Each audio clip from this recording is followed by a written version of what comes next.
अस्सलाम वालेकुम। इस मॉड्यूल में हम बात कर रहे हैं डेटा टाइप्स की। और अभी से पहले हमने इंटीजर और फ्लोट को देखा है।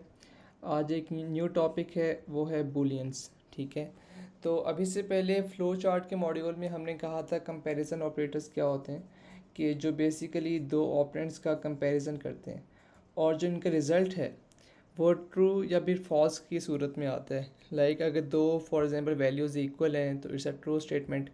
अगर दो वैल्यूज़ जिनका कंपैरिजन हो रहा है वो इक्वल नहीं है तो यहाँ पर हमें फॉल्स मिलेगा। ऐसा ही है।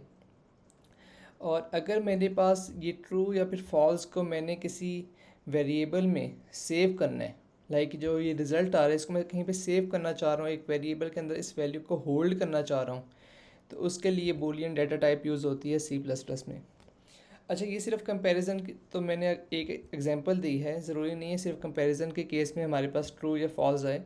जब भी ट्रू या फॉल्स आएगा उसको कंटेन करने के लिए जो डेटा टाइप है वो हमारे पास बूलियन होगी। अच्छा, Boolean is the data type that holds two values true या फिर फॉल्स। और इंटरनली मेमोरी के अंदर जो ट्रू है उसको वन कहा जाता है या फिर वन की तरह स्टोर होता है, और जो फॉल्स है behind the seen it is actually zero. ठीक है, इसके अलावा कोई और वैल्यू बूलियन डेटा टाइप के अंदर कंटेन नहीं हो सकती। अच्छा, इसको थोड़ा सा प्रैक्टिस करते हैं। अब ये Q1.cpp के अंदर वो कहता है कि दो वेरिएबल्स हैं। ठीक है, एक को मैंने इनिशलाइज़ किया है ट्रू के साथ, एक को किया है मैंने फॉल्स के साथ। अब मैं दोनों को सी आउट करना चाहता हूँ। ठीक है, so let me compile Q1। ठीक है, लेट्स सी द रिज़ल्ट। तो यहाँ पे मुझे वन मिला है और फॉल्स के केस में मुझे ज़ीरो मिला है। तो जो ट्रू है जब मैंने उसको सी आउट किया है तो मुझे वन मिला है, राइट। और जब मैंने फॉल्स को सी आउट किया है, इस वेरिएबल को सी आउट किया है, तो मुझे ज़ीरो मिला है। तो बेसिकली यही वही कंसेप्ट है कि एक्चुअली हम ट्रू या फॉल्स को वन या ज़ीरो से डिनोट कर सकते हैं। अच्छा, अगर फॉर एग्ज़ाम्पल मेरे पास एक वेरिएबल है जिसकी वैल्यू है 80 और मैं कंपैरिजन करता हूँ marks is greater than equal to 50, तो बेसिकली ये स्टेटमेंट है 80 is greater than equal to 50, क्योंकि मार्क्स की वैल्यू 80 है। ऐसे, और ये क्या स्टेटमेंट सेटिस्फाइड है, क्या ये ट्रू स्टेटमेंट है? यस।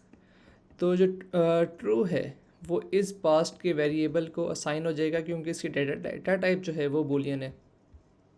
ठीक है, और यहाँ पर मैंने इसको प्रिंट किया है। सो लेट्स सी कि हमें क्या रिज़ल्ट मिलता है। Q2.cpp और the value of is past is one. तो बेसिकली मुझे यहाँ पे पर वन मिला है। द रीज़न इज़ ये स्टेटमेंट में ट्रू था। ठीक है। अच्छा, और बूलियन डेटा टाइप की जो मेमोरी एलोकेशन होती है वो 1 बाइट होती है। इसकी मज़ीद डेप्थ में जाएंगे आने वाले लेक्चर्स में, शायद अगले कोर्स में, तो मेमोरी एलोकेशन के ऊपर पूरा एक टॉपिक होगा। सो फ़िलहाल आप इतना समझें कि बूलियन डाटा टाइप जो है वो 1 बाइट कंज्यूम करेगी मेमोरी के अंदर। अच्छा, और मैंने आपको बताया कि ट्रू को हम वन से डिनोट कर सकते हैं, फॉल्स को हम ज़ीरो से डिनोट कर सकते हैं। तो अरिथमेटिक ऑपरेटर्स भी हम अप्लाई कर सकते हैं। ठीक है, तो बेसिकली जो ट्रू है वो वन है और जो फॉल्स है वो ज़ीरो है। तो अरिथमेटिक ऑपरेटर्स का ये रिज़ल्ट आता है कि one plus zero is basically one. ठीक है, यहाँ पे मैंने थोड़ी सॉरी मिस्टेक कर दी है। ठीक है, और फिर x की वैल्यू क्या है? वन। ठीक है, तो one multiply by 5, the result will be 5। ठीक है, तो y की वैल्यू क्या है? ज़ीरो, तो y plus 10 will be 10 and up to so on. इसको आप थोड़ा सा प्रैक्टिस कर लीजिएगा। x की वैल्यू क्या है? वन। जब मैंने वन को टू पे डिवाइड किया तो आंसर विल बी ज़ीरो, क्योंकि इंटीजर डिवीजन है। ठीक है, ये फ़ाइल आपको गिवन है, आप डाउनलोड करेंगे, चला कर देखेंगे तो आपका कंसेप्ट जो है वो क्लियर हो जाएगा। अच्छा, मेरे पास दो इंटीजर्स हैं। ठीक है, इसको भी देख लेते हैं इस फाइल में जो कॉन्सेप्ट एक्सप्लेन हुए। अच्छा, बूलियन की एक और डेफिनेशन है कि एनीथिंग जो फॉल्स नहीं है वो ट्रू है।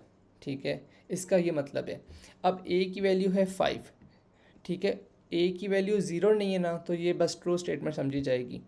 तो बेसिकली एक बूलियन फ्लैग वन के अंदर मैंने ए डाला है तो ए की वैल्यू 5 है, इट इज़ ट्रू। ठीक है, लेकिन अब जब बी की वैल्यू ज़ीरो है, एक इंटीजर को मैंने बूलियन वेरिएबल में डाला है, तो यहाँ पर मुझे फॉल्स मिलेगा। So let me compile, sorry, Q4 and execute. तो मुझे मिला 1 and 0. So basically 1 for flag 1 and 0 for flag 2, क्योंकि फ्लैग 1 में जो मैंने वैल्यू कॉपी की है ए, वो उसकी वैल्यू 5 है. अच्छा, यहाँ पे अगर नेगेटिव वैल्यू हो, -5 हो, ठीक है, या -10 कर लेते हैं चलें, तब भी मेरे पास यही रिज़ल्ट आएगा, क्योंकि मैंने आपको बताया anything other than zero is true statement. जो चीज़ फॉल्स नहीं है, जो ज़ीरो नहीं है, वो फिर उसको ट्रू समझा जाएगा. ठीक है, बस यहाँ पर फॉल्स है. अगर मैं एक इंटीजर की वैल्यू ज़ीरो है और मैं उसको बूलियन में कॉपी कर रहा हूँ तो ये फॉल्स है. बाकी सारे केसेस जो इंटीजर के हैं, वो अगर एक बूलियन वेरिएबल में कॉपी करूँ तो इट विल बी 1. ठीक है, मतलब कि ट्रू. ओके, सो फ्लोट के केस में भी ऐसा ही है कि 0.0 को वो फॉल्स का कंसिडर करेगा और इसके अलावा जितने भी हैं वो सब के सब ट्रू हैं. So let me compile Q5 and execute. तो मुझे मिला है 0 and 1. तो रिज़ल्ट 1 में बेसिकली 0 है और रिज़ल्ट 2 में 1 है. इट मीन्स कि इसके लिए उसने फॉल्स कंसिडर किया है 0.0 को, और इसके अलावा जो सारे केसेस हैं पॉजिटिव और नेगेटिव, ठीक है, वो सारे ट्रू समझे जाएंगे. Q6, I think it is very easy, like आप ये खुद भी कर सकते हैं. सो 5, ठीक है, अब 5 ट्रू है, 5 ट्रू है. ठीक है, इसके ऊपर मैंने लगाया है नॉट ऑपरेटर. ठीक है, तो बेसिकली हुआ ये है कि राइट हैंड साइड से एग्जीक्यूशन स्टार्ट होती है. तो सबसे पहले 5 इज़ ट्रू. ठीक है, so let me comment this first. 5 is true, उसके ऊपर लगा है नॉट, तो ये बन जाएगा फॉल्स. ठीक है, और उसके ऊपर एक और नॉट ऑपरेटर है, तो it will become false again, sorry true again.